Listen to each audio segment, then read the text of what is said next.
মোহাম্মদ ভিক্ষুক শাহ। ভিক্ষুক শাহ, বাড়ি কোথায় আপনার? বাড়িঘর নাই, অস্থায়ী বাড়িঘর, রাস্তাঘাটি বড় বাড়ি। এখন কি করেন আপনি? দেশে একটা বাড়ি আছে, ওই যে সামনে ডান পাশে মসজিদ, বাম পাশে এমপির বাড়ি, ওই তার বাড়ি দিয়ে আমার তারে থাকতে দিছে, কয়দিন নিগা ভাড়া নিছে। এমপি সাহেব ভাড়া নিছে? ও আচ্ছা আচ্ছা। শিকল কেন করছেন বললেন? আর কইতে বেশি কথা কইতে পারি না। আপনাদের বাসা কোথায়? আমার এই যে ঘর বাড়ির লগে গাঁটটিতে। ও, গাঁটটি এই রাস্তায় থাকেন? জি। আচ্ছা আচ্ছা। আপনি এই যে আসছেন কোথা থেকে? একেবারে ঢাকা থেকে। ঢাকা থেকে আসছেন এখানে? কি করেন আইসা? এই যে গরিব মানুষ। মূলত অরিজিনাল বাড়ি কোথায় আপনার? এত কথা না, কথা একটাই, 100টা কথা ওইটা ঠিক না, একটা কথা। আপনার ফ্যামিলিতে কেউ নাই? আব্বা আম্মা আছে। তারা কোথায়? তারা আছে বাড়িতে। কোন বাড়িতে? তারা আছে কোন বাড়িতে চাচা? তারা কোন বাড়িতে আছে? গুলশান বনালীতে। গুলশান বনালীতে থাকে তারা? তা আপনি তাদের কাছে যান না? যাই, আল্লাহ নিলে যাই। তা আপনার এইভাবে ভবঘুরি করে ঘুরতেছেন, তারা আপনাকে খোঁজাখুঁজি করে না? জানে হে কোনো পাগলামি করবো না, কে লোক আকামও করবো না, খোঁজাখুঁজি করে কি করবো। আমার পোলা যদি থাকে আমার বুকে যেমনি কাইবি একদিন আগার পরে। না, তারপরে এইভাবে রাস্তা থাকলে আপনার কষ্ট হয় না? রাখার মালিক দুনিয়াতে, পাঠার মালিক যে, ওই দুনিয়াতে রাখার মালিক আমি আর তুমি কে? আপনাকে যে গুছাই গেছে, জামা কাপড় কিনে সুন্দর করে পাঠানো হয়, আপনি যাবেন বাড়িতে?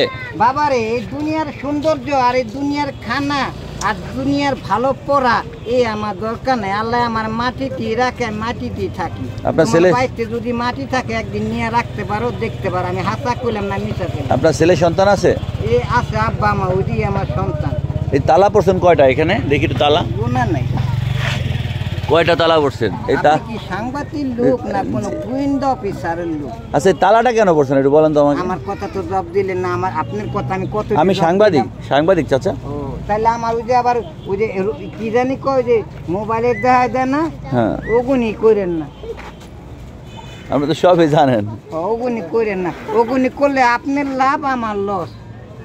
ভালো কোনো কথা যদি আমি বলি তাহলে মোবাইলে যদি দিয়ে দেন যে কি কয়। আচ্ছা, ভালো কিছু বলেন, আমি আপনার কাছ থেকে শুনি, মানুষ যেন উপকার হয় সেই কথাগুলো থেকে। ঠিক আছে, ওগুনি যদি শুনতে চান তাহলে আটার উপরে আমি আবার মিথ্যা কথা কইতে পারি না। বইয়া বইয়া আমি মিথ্যা কথা কইতে পারি, তিতা কথা কইতে আইটা কেমন লাগে। আচ্ছা, এখন একটু আপনি বলেন যে মানুষ কি করা উচিত? মানুষের ও ইমানের পথে চলবো, আমনের পথে চলবো, আর নবীর আইন, আল্লাহর আইনে যা আছে তাই করবো। তো মানুষ তো চলে না, সমাজের মানুষ এগুলো করে না। ডান চাইলে বসি, যার যার মনের খুশি। এই যে অন্যায়, অত্যাচার, ব্যভিচার মানুষ করে মানুষের সাথে, এই জন্য তো অনেক বিপদ আইতেছে মানুষের। বিপদ আইতেছে নাকি? খালি বাইরে দিয়ে সামান্য একটু অসুখ দিয়ে আল্লাহর ঘর মসজিদ আটকায় রাখছে, আবার এর থেকে বড় বিপদ পান কই আপনি? আবার নতুন তো আরেকটা আসছে, যে রাসেল ভাইপার সাপ আসছে। দুনিয়ার কিয়ামতের আলামত দেখাইবো না কিছু, নাইলে আল্লাহর তো এমনি মানে না, আরো মানবো না। মানে 5 তলায়। এখন মানুষের ভালো হওয়া উচিত। মানুষ তো ভালো না, মানুষ তো অন্যায়, অত্যাচার, ব্যভিচার, জুলুম মানুষের উপরে করে, ভাই গঞ্জাম করে। এগুলো কেন করে? স্বার্থের জন্য, লোভের জন্য করে। কি করা উচিত মানুষের এখন? মানুষ বললাম এক কথা, ইমানের পথে চলো, আমনের পথে চলো, আল্লাহ নবীর আমলে ইমানে আইনে যা আছে তাই করো।